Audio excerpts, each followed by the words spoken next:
Every single year, we see big trades go down on the night of the NBA draft. Sometimes we see teams making trades to go up or down, but we also see trades involving some of the top players in the league. So in today's video, I want to look at some draft night trade possibilities that could have a huge impact on the league going forward. If you guys like the content and are excited for the draft, smash the like button, smash the subscribe button. Let's try to get 4,321 likes on today's video, and let's get into this. Let's start this off with some teams looking to move up in the draft, maybe even as high as the #1 overall pick. It's rare we see the #1 pick traded. We saw in 2017 when the 76ers went up to get Markelle Fultz, but that's one of the few instances. It's going to be extremely tough to pull that pick from the hands of the Pistons, especially with who they're projected to land, that being Cade Cunningham. In most drafts, Cade would be the top pick. This is a guy they might not be willing to let go of just with the chance it becomes a mistake that haunts them forever. But while it won't be easy to go up to #1, that's not going to stop teams from trying. It's been reported a lot recently that the Hawks really want to go up to #1. ESPN also reported that the Cavaliers, Thunder, and Pelicans have had a lot of interest. None of these teams are surprising.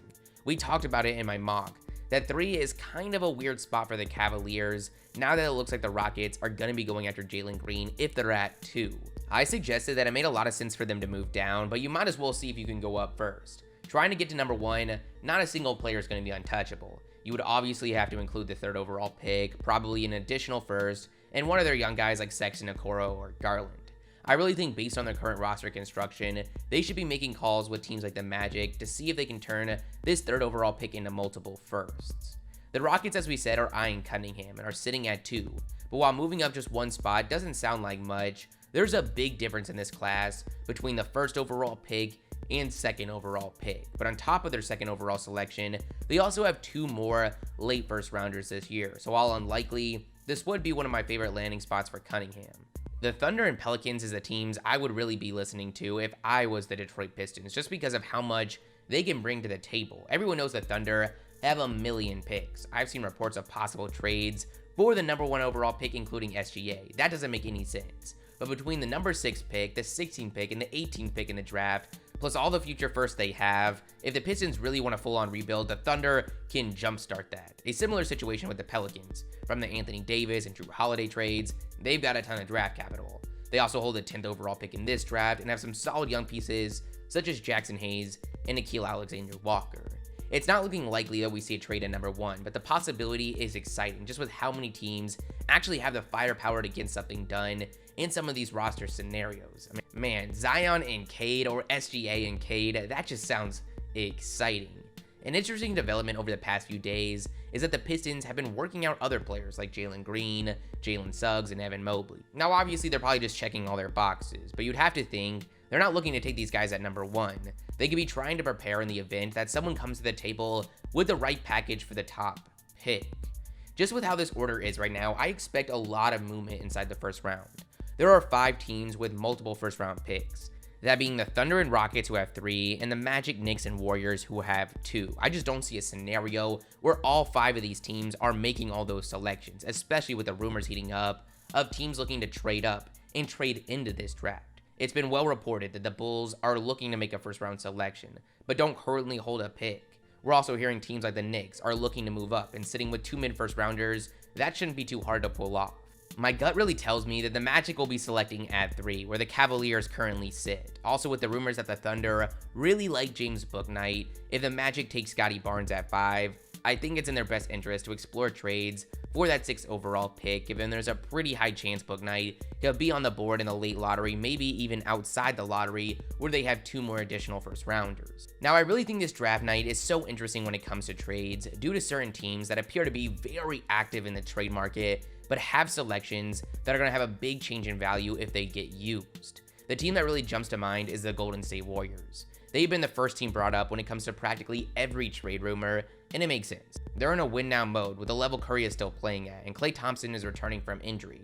They also have a ton of assets to make a big trade. To give up right now, they've got Andrew Wiggins, young guys like Eric Pascal, Jordan Poole, and the 2nd overall pick from last season, James Wiseman. plus the 7th overall and 14th picks in this upcoming draft, as well as all their future firsts. It's hard to imagine them wanting to make selections at both 7 and 14. I think it's very clear they want to turn James Wiseman and some of these picks into a player that's going to bring them back to contending status next season. One of the players that's been coming up a lot recently is Pascal Siakam, and it makes sense. The Raptors had a rough season, giving them the 4th overall pick in the draft. He's on a max contract at 27 years old. He doesn't quite fit the timeline that it looks like this roster might be going. He also had a slightly disappointing year, so they go get younger, and it's a pretty simple deal to get done for the Warriors. I think it would most likely be centered around James Wiseman. We could also see additional draft compensation included, but the interesting part of this trade is that Wiggins would almost have to be included for salary purposes. After actually having a pretty solid season and having to be included, I'm not really sure this trade would be a needle mover for the Warriors. The other name that's coming up a lot recently is Colin Sexton. I love this trade on the Warriors' end. This brings them a ton of depth, as Colin Sexton would be rejected to come in and be one of the top 6 men in the league in the event that this trade happens, but they would also hold on to Wiggins.